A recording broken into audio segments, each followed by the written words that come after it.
Hello, everybody. Welcome to the webinar. We're going to just give folks a couple minutes to join us. Thank you for being here. Hello, everybody joining us. Thanks for being here.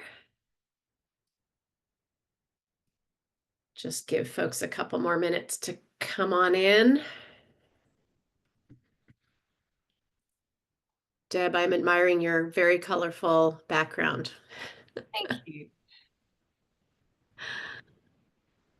Hi, everyone. Thanks for joining. Welcome for those of you coming in. We'll just give people one and a half more minutes and then we're rolling along. Well, all my different colors come from different things. We had a staff retreat where all the CAIS staff had a painting lesson together. And up there in the corner is my little staff painting that I did at the painting lesson. And over here is a quilt that my mother-in-law made me because we were talking when we did our our redesign of our logo. She's an artist, so I sort of consulted her about colors, and afterwards she made me a quilt of all of the colors that ended up in our logo and designs. Um, and then there's sort of my Vegemite jar full of pens and things like that. Vegemite jar, signaling your My New Zealand Australianosity. Australianosity. Thanks for dropping your name of school in the chat. Please do that if you just joined us. Just who you are, where you're from, where you're sitting. Looks like we've got somebody from the UK with us today. Lots of California people, Georgia, British Columbia. Woohoo! Great to see you. Thank you for coming. All right, well, I'm going to get us I'm going to get us going. This webinar is being recorded, so for anybody who isn't able to join us at the very beginning, they can watch back and see the intros. Also, for those who want to share this with other folks in your organization, you'll receive an email following this with a link to the recording of the webinar, as well as some other handy things. So if your colleagues aren't able to be here, you're welcome to share. And let's get going. Are you good to go, Deb? Absolutely. Just poured myself a nice fresh glass of water. All right, awesome. Well, thank you so much for joining us. This webinar, as you see, is framed around through our various perspectives and lenses on expertise, some of the things that we are seeing happening in 2025 that are either holdover trends or themes from last year. However you view this, we really hope this will be a chance for you to just sort of free yourself from any cycle that you may have of your school of reacting, but really being able to sort of frame things in a broader perspective. I'm so thrilled to have Deb's partnership and collaboration and expertise as a guest and co-collaborator on this session today. So what we're going to be doing is really just drawing on our unique vantage points. Deb's deep understanding of California statewide challenges and opportunities as a director of the Association here for Independent Schools, which she'll tell you about in a minute. And then my perspective and expertise as somebody at Mission Minded who works with many independent schools across the country from year to year in doing strategic planning and brand and institutional strategy. So hopefully each of our perspectives are unique and are additive and help you build a little bit on thinking some of these bigger issues through. So let's keep moving. Who are we? My name's Romayne Levee. I am a partner and the director of strategy at Mission Minded. I also am a founder of an independent school that is down in Los Angeles where I sit and live and work. Vistamar is just coming up on its 20th year of operation, and I consider it one of my children because it'll always be an institution that I love and support. So, Deb, tell us a little bit about you for folks maybe from California who aren't as familiar with you. Hi, yes, I'm Deb, And I run the California Association of Independent Schools. In a group like this, which has people from outside California, I don't just say CAIS because there are so many organizations called CAIS. Um, but on the next slide, I think you have what we offer, which is networking and accreditation and professional development and legislative representation for the independent schools that are part of CAIS. And I did an interesting thing a while ago. I downloaded all of the private schools, that is, the not public, not charter schools in California, and separated them into religious and not religious, for profit and not for profit. And CAIS really includes almost all of that quartile that is not for profit and not religious schools in the state. And we also have a few religious schools, but they tend to be the ones that are not overseen and controlled by the religious organization. Rather, they are independent schools that are affiliated with a religion. It's a wonderful group of schools. There's 235 schools, and I really love this position.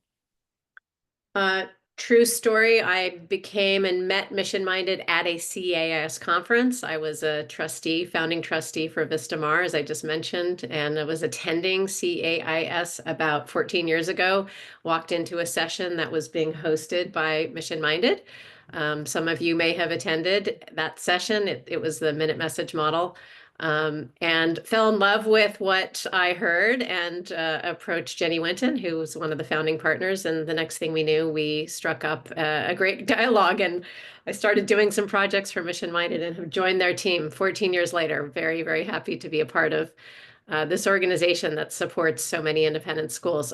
For those of you not familiar with us, if you're coming to this webinar through not through our own channels, we are a strategy and creative firm that helps independent schools improve their impact. And we believe that schools like all of yours that make our world better just need to be unapologetically bold about what makes you unique. So every day we help schools raise more money and attract more families with the urgency that your mission demands. And we do that because we know in today's world that what worked in the past is no longer enough. Schools just need to really, really boldly make their case today. Or risk being overlooked. One example of how this work can be really powerful for schools, especially for those that are struggling to differentiate themselves in their market, in order to fill an enrollment deficit, is enrollment growth. We tend to see after many of our engagements, actual increases in enrollment. Here's a quick example of a school that did a comprehensive rebrand, Drew School in San Francisco, who in years 1 and 2 after this kind of work saw noticeable growth in their freshman incoming classes. Another school we worked with in St. Louis, Missouri, Villa de Chêne. After the 3rd year are happy to report that they have an overall 15% in enrollment gain and weight pools at every grade. And then when we worked with very recently in Chicago, Holy Trinity School saw an incredible 67% increase in freshman class enrollment. They were down significantly and needing to fill that hole. So they had the capacity to take those students. But those are the kinds of things that can be a result of these kinds of initiatives. We also work with schools to do all sorts of other things that you can see here. Really, the result is just helping your supporters or prospective supporters find the inspiration to support you wholeheartedly. Some of the schools we worked with around the state, world, and globe are here. And I am so excited, as I mentioned, just to host Deb today. She's been someone that I have admired for years in her various roles, and it's very exciting to have her here. Today is very different than a lot of webinars that I do. A lot of webinars that I do are very, very sort of structured from the beginning to the end. We're going to do this and then this and then this. And today I'm really excited to have just a very open and a little bit more casual conversation with Deb. And thanks for you all for bearing with us as we navigate that. we really wanted to think about this topic both from our perspectives and not come to it too sort of prescripted, because what I think happens in the moment will be authentic and maybe more helpful to you. So encourage you to use the chat as we are talking if things come to you or questions. We are going to actually ask you a question toward the end of the session.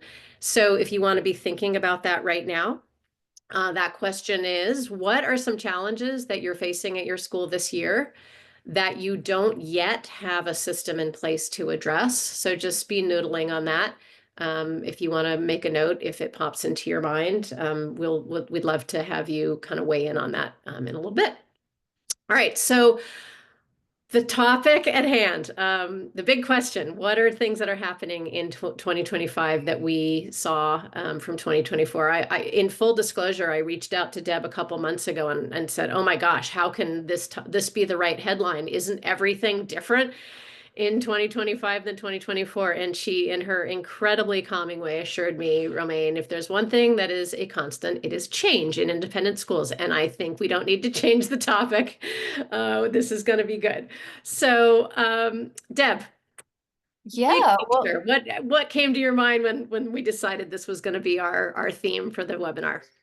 back when we first started talking about this webinar, it still was 2024. And I remember we threw around some ideas. Maybe this will be still the same. Maybe that will still be the same.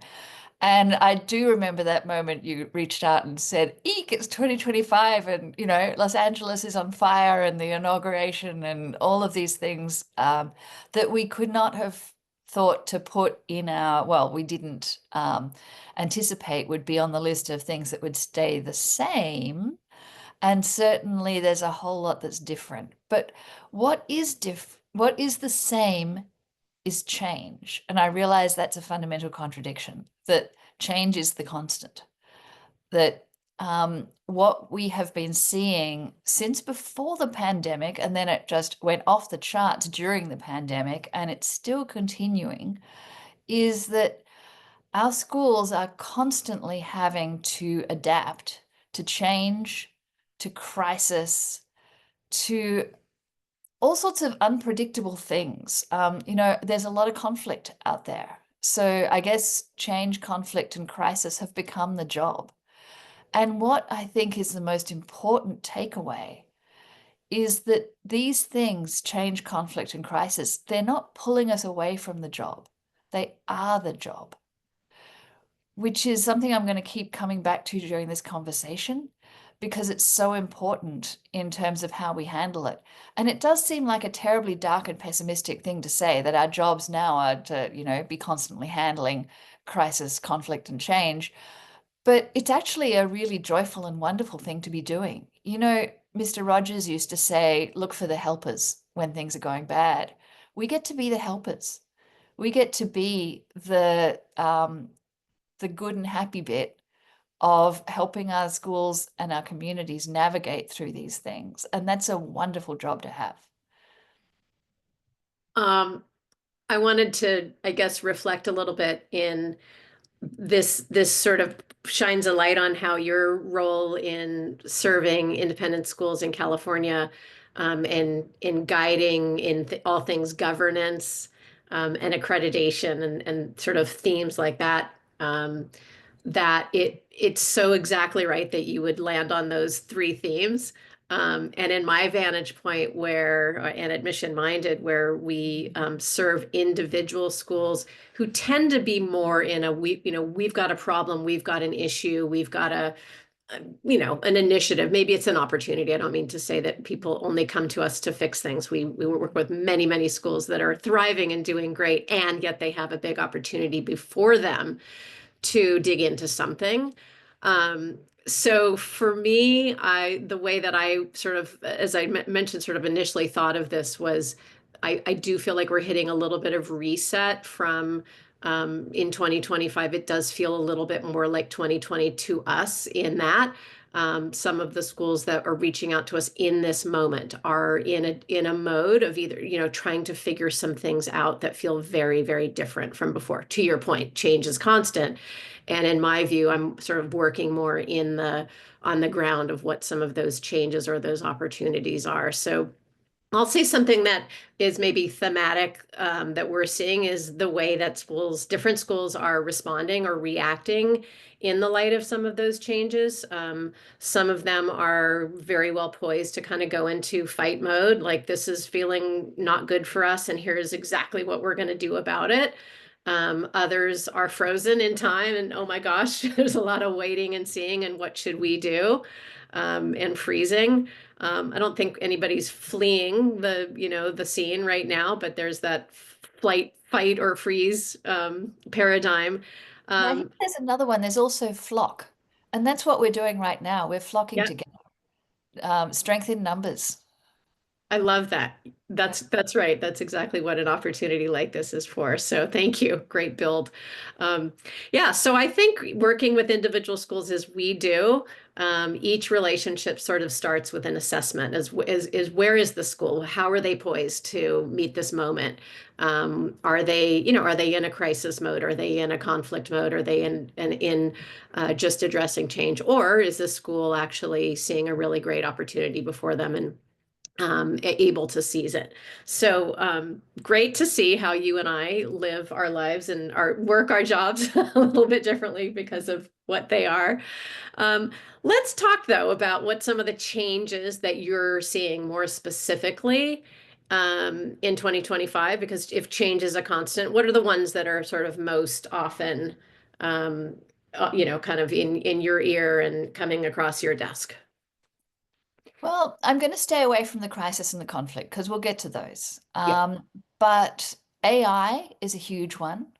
Everyone is kind of watching it, trying to figure out how it's going to change things, and we're not quite sure yet. It's already starting to make small changes. There's all sorts of speculation.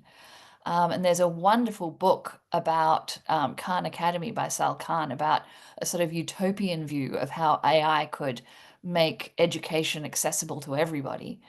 And there's really scary stuff out there as well. It's going to take over the world. And, it does keep trying to elbow its way into our Zoom meetings. I keep having to kick out AI assistants.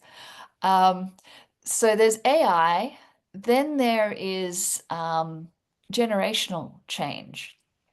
I'm seeing in all areas a change in generational expectations of boundaries. It actually reminds me of when I was in my 20s and I was a new teacher. And a teacher in her 60s, a woman called Lorraine, took me aside and she said, Deb, the problem with your generation is that you always say yes to stuff. She said, we created boundaries in my generation. Mm. We structured our work so that we would have time for our families and this thing that all of you young folks are doing, which is, every time the administration comes down with a new idea, you say, whoopee, that sounds like fun, and you go and do it. And it spoils it for the rest of us. Now, she felt very much on the moral high ground here. She was protecting work-life boundaries, she was protecting workplace equity, those sorts of things.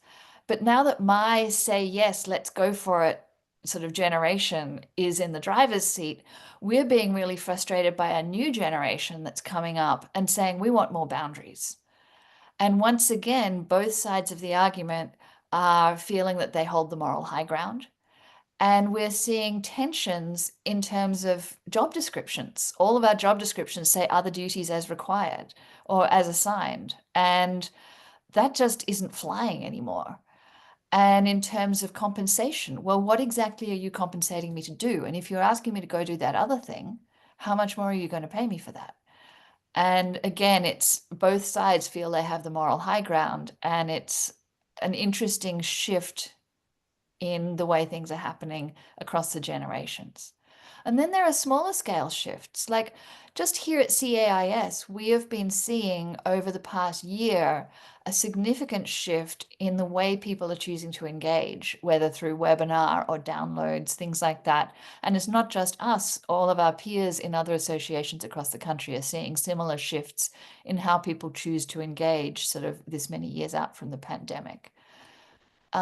So there are all of those sorts of changes. And then there are the really concrete changes like executive orders coming down that change the definitions of words and the cultural meanings of words and the safety of human beings in our communities and all sorts of other changes like that.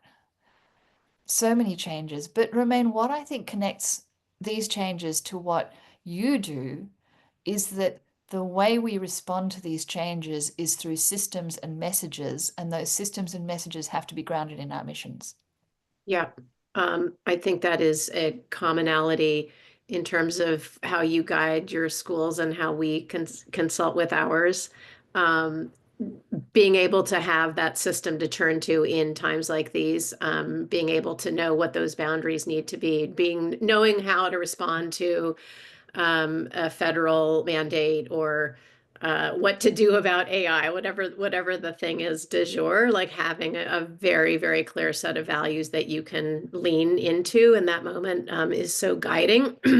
Some of our schools feel like their values are broad and vague, don't say enough about what they really mean. They were maybe written in a day where we didn't need such precision around what the values needed to be. A single word like excellence, and everybody can rally around that idea or integrity or whatever it is.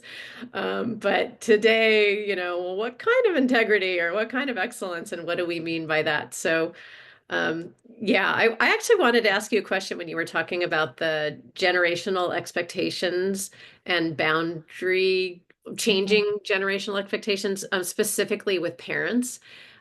Because I think your comment was a little bit more sort of pointed around the workplace and maybe expectations on faculty and staff. But I'm curious just to hear your perspective of how parents and schools and their expectations may be shifting for the better, for the worse in this moment, and any observations that you have about that or thoughts. Well, I think parents are, I remember before the pandemic, we were saying parents are becoming more and more transactional in their relationships with schools, and that has not slowed down. And in addition to that, um, the Zoom school period of the pandemic brought a lot of parents into the life of the school in ways that they hadn't been before and made them feel connected with levels of detail in schooling that they hadn't felt connected with before. Pre-pandemic, we already had the concept of the helicopter parent and all of those sorts of things who were very involved. But that was more kind of control from above. When parents started to be part of the Zoom school experience, they were in there with their kid. And so we see a lot more of that expectation of being sort of behind the curtain and privy to the details of what's going on in school and having opinions about the detail of what's going on in school. In addition to that increased sense of, you know, I pay money to send my kid here. What services are you going to provide me in return? And it's similar to the compensation, I think, for the employee side of things. Here are the things I'm doing. What is the exchange for that? That the transactional approach to schooling is something that the older generations find to be strange and new and a change, whereas the younger generations see that as the water they swim in. It's a transactional world. Yeah. Yeah, it's another thing we have to thank the pandemic for, I think, and a hangover that we're seeing in our work um, is also that there used to be just a expectation that independent schools were the the most academically excellent institutions you could find in your market in your city. It was a given that you didn't have to question something like that. And in our work with independent schools across the country, that I can't think of a board or a school leadership group that isn't saying we need to assure families that that is our number one priority. That's why we're here. So no longer can we talk about other things that are important in independent schools without really clearly establishing that baseline table stakes expectation that for years ago we used to be able to take for granted. So Well, um, that was a change that we saw dramatically immediately following the pandemic, that a yeah, whole lot of things that had been taken for granted yeah, had to be articulated explicitly. And we saw it in the students really clearly. Teachers were saying the sixth graders don't know how to be sixth graders because when they were fifth graders, they didn't get to see sixth graders. And they didn't Mm. pick up all of that tacit knowledge of how to be a sixth grader. And things that we used to just take for granted, we now actually have to write down and say and practice out loud. And it was not just the sixth graders, it was everywhere from the kindergarten playground to the boardroom. There were all sorts of people coming into situations where things that had been just sort of the water you swim in, things you pick up as you engage in the environment, had to be articulated Yeah. and turned into formal policies and written down and expressed. And I think that you reminded me of that with what you were saying just now in terms of being clear about things. Yeah. Yeah. Right. Um, let's move on to the second thing that we can always count on in independent schools as leaders, as trustees, as administrators, as directors is conflict. Tell us from your vantage point, what are some of the types of conflicts that you are seeing most often in 2025? And a little bit about what systems do you think schools need to make sure they have in place in order to be prepared for them? Yeah. Well, when we came out of the pandemic, people were just plain crabby. And sort of, if you'd asked me this question a year or two ago, I would have talked about just increased tensions between human beings coming out of the pandemic were kind of like an increased force of gravity. You know, if you turned up the force of gravity, people would still trip over for concrete reasons, like they kicked their foot against the root of a tree or something. There'd still be a proximal cause, but the number of falls and the severity of the consequences would be increased. And similarly, conflict got turned up after the pandemic. And each conflict had its own proximal cause, like the root of the tree that you trip over, but the number of conflicts and the strengths of the conflicts were worse. That has calmed down a bit. Like it's better now than it was a year and a half ago. But now we have the two other sorts of conflicts coming up. One is the explicitly polarized conflict from political polarization and all sorts of other polarizations in our society at the moment, which are really obvious and exaggerated right now. You know, are you on this team or are you on that team? Um, and going along with that, what was I going to say? Something about,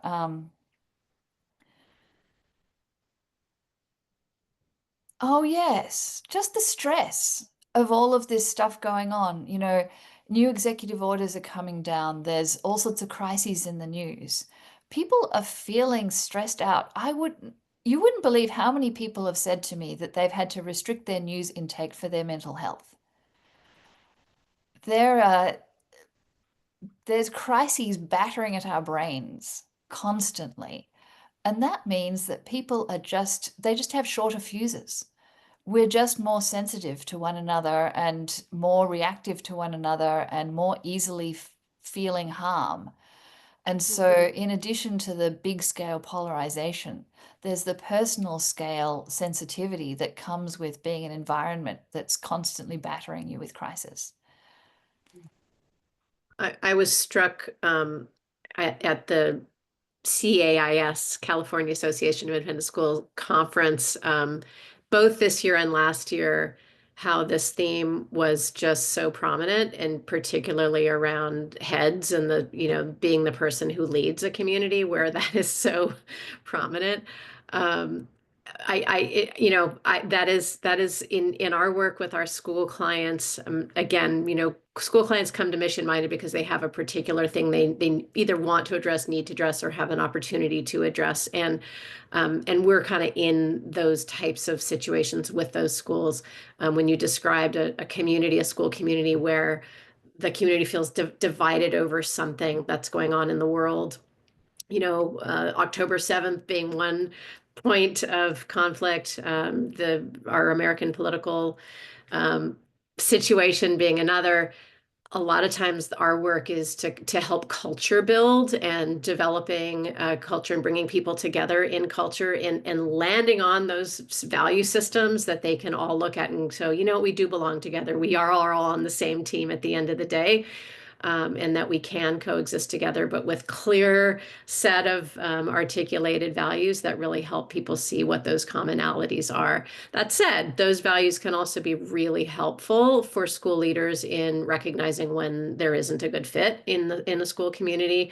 Usually a small number, but if there are folks who are sort of on the fringes of your value system, having that really clearly articulated system is a way for school leaders to help navigate those. If there's a member of faculty or staff who is actually not on your team or shouldn't be a part of the community or a family.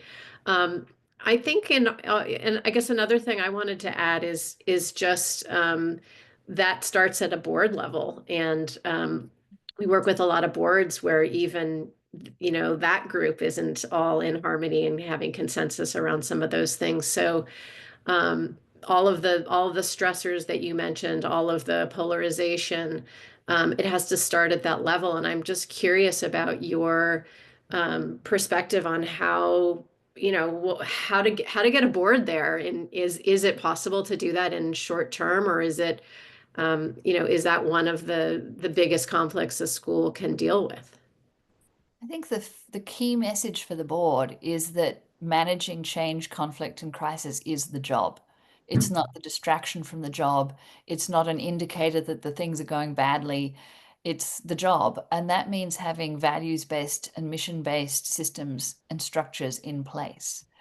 We are planning for our annual meeting of heads of school in June, and our speaker is going to be focusing the group on teaching the board conflict management and also managing one's own conflict with and within the board, because it's something that has to be taught explicitly, and it's something that needs to be seen as normal and as the job and not as the thing that shows the job is going wrong or that shows that someone needs to be fired or kicked off or anything like that. Once you have systems in place, it helps enormously. There's a question that I saw in the chat about family expectations of community and spiritual and personal care from the school. And we saw this particularly after October 7th, the previous school year, that there was a very strong expectation from families that the schools would provide the sort of, to use a metaphor popular in religious circles, a pastoral role, that the school would define the position on a broad topic and say, yes, the world is polarized here and there, and we're over here. So, and at the same time, provide comfort and provide insights and all of those sorts of pastoral things that sometimes are provided by other community organizations. And in response to that, a lot of schools responded through their missions, through their values, and through their policies by putting in place structures, often based on something called the Deerfield Report, sponsored by the E.E. Ford Group, that said, as a school, this is our bailiwick. We're here to educate the kids. We are not here to comment on national political issues. We're not here to take a side in polarized situations. We are here to take care of the kids within this framework of mission and values. And I think that structure, which went all the way from the playground to the boardroom, really helped boards to think about, what do we do when the parents are asking us to take a position on such and such a thing that's happening on the world stage? Um, again, mission, structures, values, it all comes down to that. Good. Thank you. I'm going to move us on to your third C, uh, change, conflict, and crisis. Curious to hear what are some of the situations that you're helping and seeing schools navigating around this topic in this year, and how can they best prepare? Well, I want to tell you a story from this morning. This morning, two very well-known school psychologists, Rob Evans and Michael Thompson, volunteered pro bono to give a presentation to the families of children enrolled at our 5-member schools that were destroyed during the LA fires. So from 8 till 10 this morning, they were in the cafeteria of the interim campus of the village school, presenting to parents at the 4 Palisades schools that burned. And yesterday they did the same presentation for some Pasadena area schools that burned, which was a beautiful thing for them to do. But my story is about me showing up to say thank you to them at the beginning, because I drove into Santa Monica and here's this great big office park, huge office building, takes up a whole city block. And I drive into the underground parking lot, and it's just like all of the parking lots that you can imagine under giant shopping centers. You know, it's gray concrete as far as the eye can see, huge space stretching into the distance, multiple floors. And I started driving through this gray, corporate, impersonal space. And then ahead, I saw some people, and I got a bit closer, and I could start to see color. And as I got a bit closer, I could hear music. And as I got to where I was going, I realized that the village school had created a space around the stairs that lead from the parking lot up to the school, where it was just full of love and warmth and humanity. And I went and parked my car and came back. And in this little spot in the middle of this gray wasteland, there was happy, boppy music, and there were people smiling, and the head of school was helping kids out of the car, and there was color. And I think that experience illustrates the versatility and the adaptivity of our schools, all of our schools, that we had some of before the pandemic, but boy, we really had to learn how to pivot and adapt and create humanity in situations where it felt inhuman. And I think we've all learned to do that. And a great illustration of that is the fact that all 5 of the CAIS schools that burned in the LA fires have all reopened, and in fact all managed to continue doing stuff like immediately afterwards, even if it was just the kids going to a city park in a nearby suburb to do sort of supervised play while the adults looked around for real estate. But schools are able to adapt and pivot, and independent schools are so much more able because they're smaller compared to schools in great big systems like the public system, where things have to be done en masse and it's more like a battleship instead of a yacht. Whereas independent schools, when a crisis hits, you may not have been prepared for that particular crisis. I mean, we have schools out in rural areas with fabulous fire plans for exactly what to do if a firestorm hits them. But the schools in the middle of the suburbs don't generally need that. So they generally did not have an amazing detailed plan for what happens when a massive wildfire takes out everything within miles of the campus. But we've learned to pivot and we've learned to adapt. And we've also learned that this is the job, that we are the helpers, that this is not the thing that stops us from doing the job. This is our opportunity to be the people who are providing stability and structure in a space of change and crisis. Yeah, love that. It makes me think of an anecdote that is not from this morning. Sorry, mine's a few maybe months or even years old, but I love thinking about independent schools in this moment and how we rise in the moment. And I think one of my favorite anecdotes is a school client of ours that during the first week or two of the pandemic, when public schools in their area were nowhere near able to deliver remote classroom learning, this school offered a curriculum and essentially figured out how to reach out to public school families in their area and engage their children in learning. And online fun.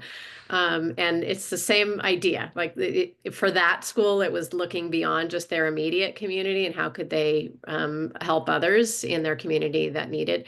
And it just inspires me to think about independent schools in that way. We are the kinds of educational institutions in this country that do have some resources and bandwidth that maybe public school systems don't have. We have expertise and the ability to be a little bit of a test kitchen, if you will, around pedagogy and other things like that. So, being the kinds of institutions that can lead in moments like these, I think is just really inspiring. And just fantastic opportunities for schools to take their minds off crisis and think about how they can solve and become a better version. All of those, again, would be leaning into a value system that the school had predetermined. That wasn't a random thing that school did that. That was very much of who they were. Um, I think I who they guess, were is a great phrase. I'm glad you used the phrase who they are, yeah, because yeah, this is what's crucial to the ability to adapt. If you think of yourself, if you think of the school as a deliverer of lessons in math and science and English and so forth, then crisis is a derailer. Crisis stops you from doing your job. But if you think of your school as a values-based organization with a mission to support growing children as they become citizens in the world, then your mission is so much broader. And yes, you can use your values to put up boundaries and say, we're not here to provide pastoral care to parents, but you can also use your mission to expand beyond boundaries and to say, we are here to take care of a group of families whose homes have burned down and to make sure that those kids are still connected and learning and part of a community that's going to then feed their education for years to come. yeah. I wanted to just mention something that isn't sort of a short-term immediate crisis that schools might be reacting to sort of in a moment, but something that's more of a slow burn, which is having to do with just enrollment and financial sustainability risks. A lot of schools that we consult with or that reach out to us are asking, big and hard questions about their sustainability, looking at downturns in birth rates and things like that, and increasing competition in many markets. And those are sort of like I said, it's not looming tomorrow, but it's something that you can sort of look at and predict over time. Um, for us, I think the system or to use your analogy of having a system in place to study that or to respond to that is just doing that work and being very, very real about that situation.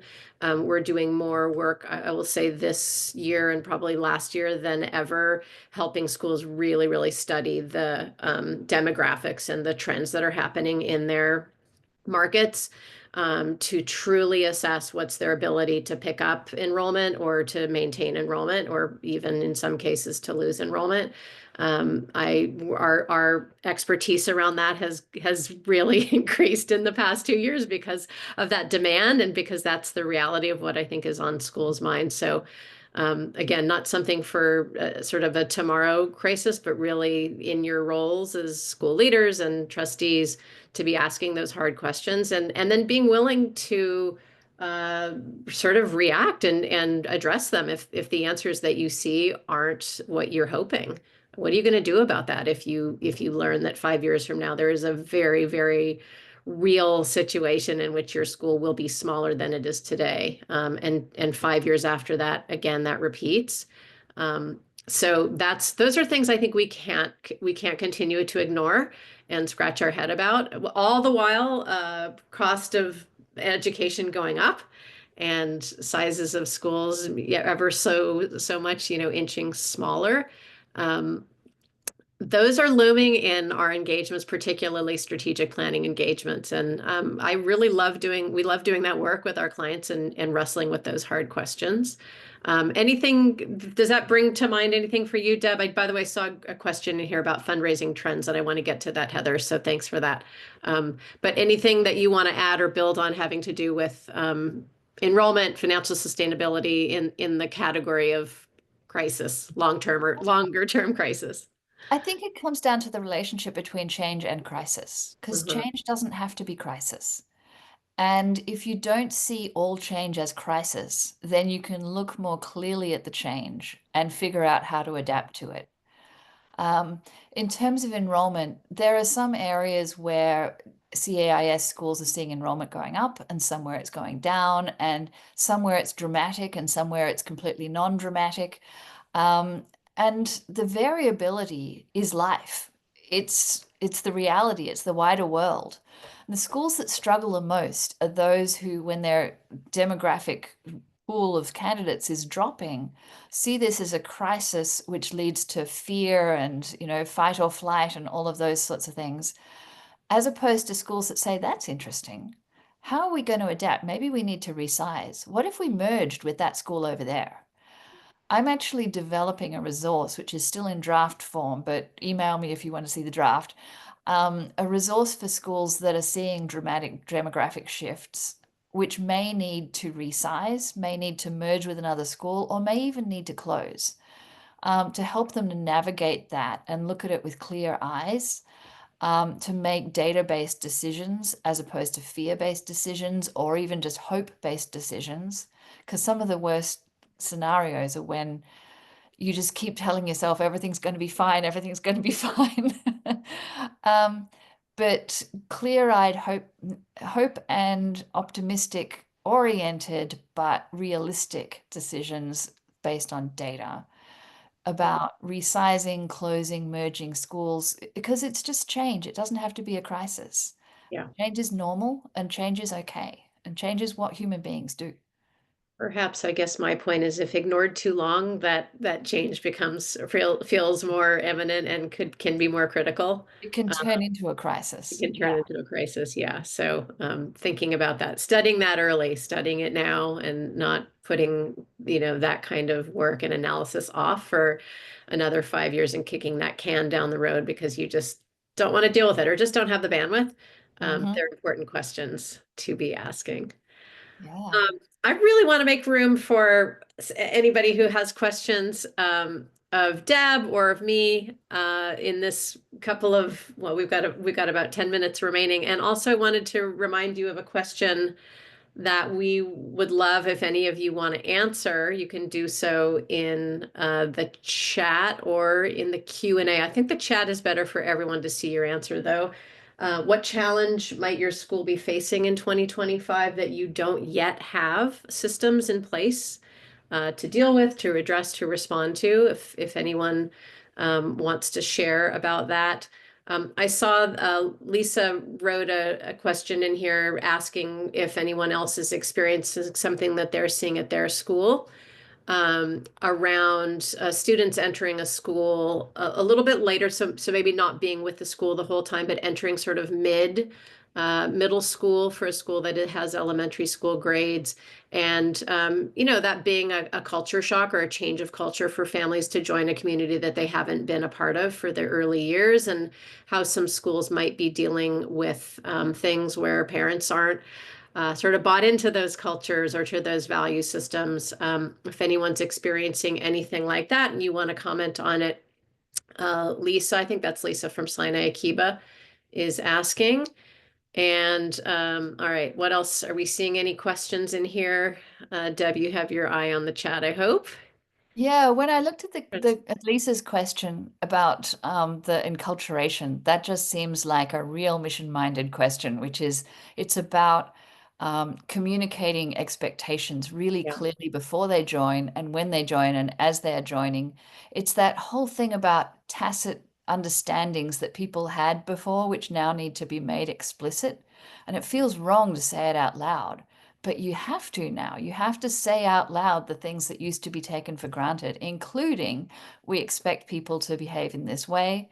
And if you are not ready for that, then this is maybe not the right place for you. Yeah. Yikes. Yeah, we do a lot of work after we affirm a new value system with a school around community engagement and socialization of those values. First of all, it starts with training leadership and faculty and staff around them, and that socialization process sort of needs to happen with the folks who are leading the school and teaching in the classrooms. But really engaging then parents and students in in living those values, they can't just be on the wall. They can't just be on your website. And everybody assumes, well, we know everybody knows what our values are, so now let's go get to work and do what we do. We guide schools in sessions with teachers to help them then guide their kids in similar sessions that are more developmentally appropriate for the appropriate, the ages. But it really does require. We have a funny slide when you end a part of an engagement with us and you've landed on your new values. It's a picture of you at the starting line of a race, not at the finish line of a race. So yay, you've got your values. We're not done. You're only just starting the work. Cannot emphasize enough the importance of the work that goes into activating or helping folks in your community to understand what those really mean in practice and practice them. Yeah. I want to get to that question about fundraising trends. Anything you want to say about trends you're seeing in fundraising in California schools?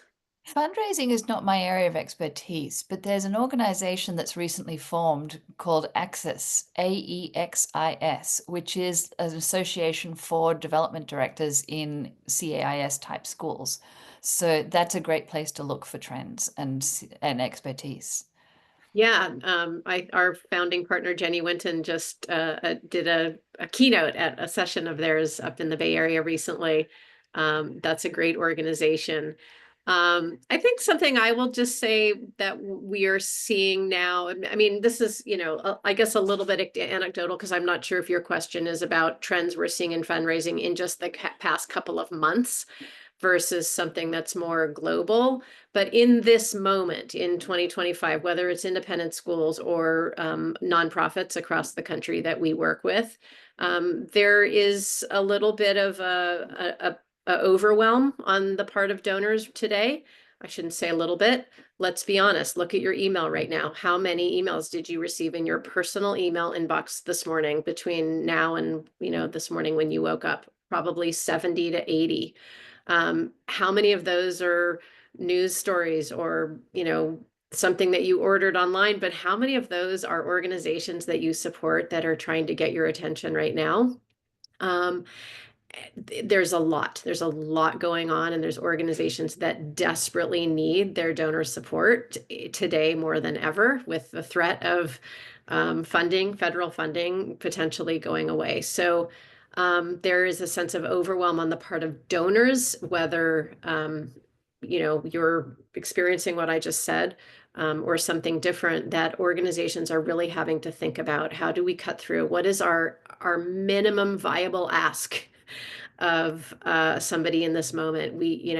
And also I think something that we're doing a lot more of is we're really narrowing in on the specific data point that would get you to understand why this thing is needed. So in years past, a fundraising campaign or a fundraising theme might be broader and bigger and more of a feel good, like, hey, let's everybody support this organization. We love it. Don't you love it? We want it to thrive into the future and keep doing the good work. Whereas today, really, really narrowing in on what the need is and why it's so urgent that you step up to do it. So that does feel, I guess, moment in time-ish. It feels similar to 2020, but for different reasons around COVID. But I think that's what I could offer. Again, semi-anecdotal, but we have strategists who are working with many nonprofits across the country, and that's sort of the theme that we're hearing quite a bit about. There was Welcome. a note in here about engaging parents and families in volunteer opportunities. And I wonder if that's an extension of the other duties as assigned, not being a cheerful thing to have on your contract as an employee either. That there is more of an expectation of compensation for contribution in all levels, and that includes the volunteer community. And I worry a little bit about our boards, which are entirely volunteer run, in maybe 10 to 15 to 20 years' time. How is that cultural shift going to impact our schools, which are all governed by volunteers? Yeah. Yeah, that's a great point. Um, I just want to see if there's any other questions that we haven't gotten to. If you put a question in the chat and we didn't get to it, if you wouldn't mind reposting it so that it pops up at the bottom. I've been scanning and wanted to get to everything. So great to have you all here, and thank you again for your participation. Um, Deb, while we're just seeing if there's any last questions, I want to give you the penultimate final word before I clap us out. But um, what do you want to say to everyone, and just in terms of wishing them well and sending them off into the second quarter of 2025 with everything they need to succeed? I just want to thank everybody for all of the work that you and your teams are doing in terms of being the helpers, being the people who are doing the work of managing change and crisis and conflict in our school communities, because you are so dedicated to the missions and values of your schools. That's a fabulous thing to be doing. It's a really, really hard job. And I am very, very grateful that you're doing it. Yeah, I will plus one to that. I am, as I introduced myself at the beginning, as someone who is a founding board chair of a school, continue to just feel very, um, proud of that school, and I think just all of the work that every person does in an independent school, teacher, staff member, heads of school, parents, students, it is an incredible community to be a part of, and they don't exist and they don't thrive without every single person sort of pulling on their oars. So such a pleasure to support independent schools, and any way that Mission Minded can support you as a school in the future. Actually, Deb and I wanted to both of us offer. We'd be happy to chat with you. Mission Minded is very happy to jump on with you and help you wrestle out an issue that you're dealing with, anything around some of the things that I talked about today, whether it be fundraising or brand or values or the institutional systems that you need to help navigate conflict and crisis and change. Deb is offering her email here as well. If anybody would like to pick her brain a little bit farther, whether you're in California or not, she is an incredibly valuable resource wherever you sit. So please take advantage of that offer. And thanks for being with us. And thanks to our team, Bonnie at Mission Minded, for making this run smoothly. Appreciate you, and everyone for joining us today. Have a great rest of is it Tuesday? Yes. Have a great Tuesday. Thank you, Romayne. All right. Be well.